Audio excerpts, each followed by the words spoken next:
Well, for more on this story, we can speak now to Remi Piet, the Senior Director at America's Market Intelligence, who joins us now live from the US. Thank you very much for being with us. Thank you. First of all, we saw in our focus report there just one example of these local level schemes aimed at curbing climate change. Just how strong or powerful are they in your view?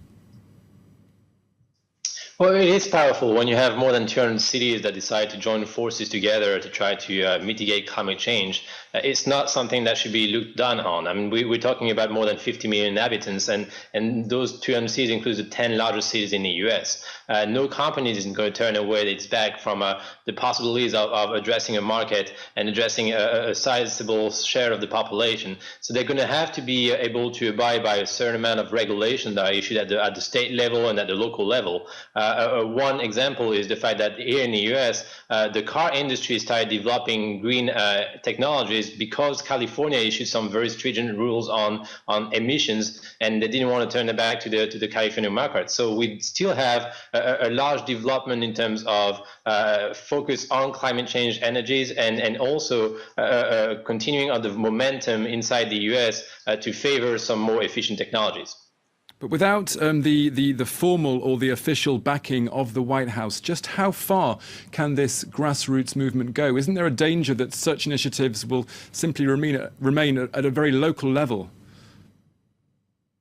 Well, we are missing the fiscal element in terms of finding some fiscal incentive for the purchase of energy efficient car, for example. But still, there's a large size of power from the local level here in the U.S. in issuing regulations, in creating the infrastructure at the local level in terms of transportations, in terms of efficient buildings, and this has a strong impact on the development of those technologies. Now, if we're looking at the U.S. staying out of the Paris Accord for more than 4 years and 8 years, then this move from the Trump administration will become structural. But so far, we're still looking at companies understanding that there's no way out of finding and developing energy efficient technologies, and therefore we still continue seeing a focus on producing the right type of equipment and on investing in the right type of infrastructure, which is essential in the long run in terms of mitigating climate change. Moving on, after previously calling climate change a hoax, Donald Trump has chosen to prioritize employment over environmental policy. In your view, is the president correct in his belief that pulling the US out of this Paris climate deal will save or protect jobs? Well, it's trying to answer to his basis, and his basis from the red states, the coal industry, and also his donors to his campaign. But definitely the kind of job that he's protecting are very just short-term jobs.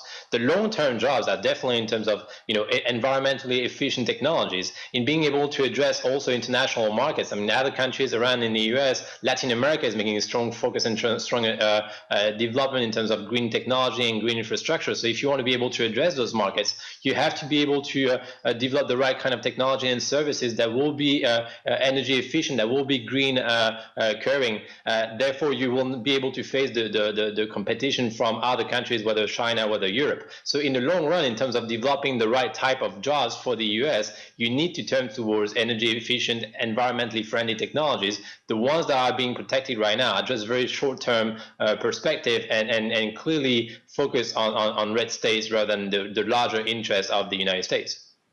Mr. Piet, these grassroots movements aren't just a US trend. A total of over 7,000 mayors worldwide are going against Donald Trump's stance here on the Paris climate deal. Chancellor Merkel has, of course, made climate change top of the agenda at the G20 summit in Hamburg. The pressure is really building here on the White House and on Donald Trump to do more.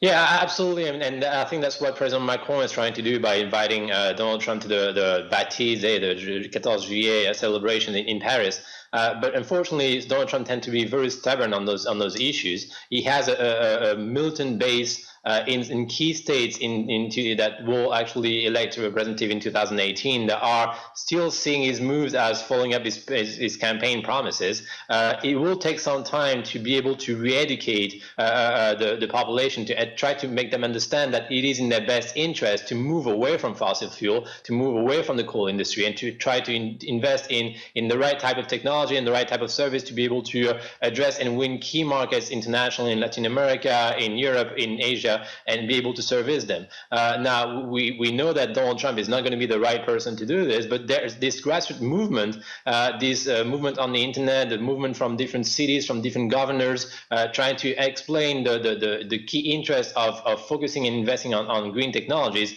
is an interesting counterpower that will be, in the long run, able to curb the investment here in the US. Remi Piet in Miami, that's all we have time for. Thank you very much for being with us.